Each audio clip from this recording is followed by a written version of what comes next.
এক গ্রামে ছিল এক বিশাল মুরগি, নাম তার ধনেশ্বরী। গ্রামের সবাই তাকে ভয় পেত, কিন্তু ধনেশ্বরী ছিল ভীষণ দয়ালু। একদিন গ্রামে এলো একটি ছোট্ট মানুষ, তার নাম টুনটুনি। টুনটুনি ছিল মাত্র 1 হাত লম্বা, কিন্তু তার বুদ্ধি ছিল 7 হাত। সে শুনেছিল গ্রামের মধ্যে একটি দৈত্য আসবে। টুনটুনি ভাবল, আমি ছোট, কিন্তু এই সমস্যার সমাধান করব, আমি লড়াই করব। টুনটুনি গেল ধনেশ্বরীর কাছে।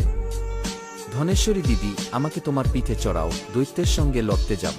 ধনেশ্বরী বলল, তুই এত ছোট, তুই কি পারবি? টুনটুনি বলল, দেখো, আমার পরিকল্পনা আছে। ধনেশ্বরী টুনটুনিকে পিঠে নিয়ে দৈত্যের গুহায় পৌঁছল।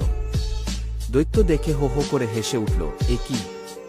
একটা মুরগি আর পুচকে মানুষ! টুনটুনি লুকিয়ে দৈত্যের কানে ঢুকে গেল।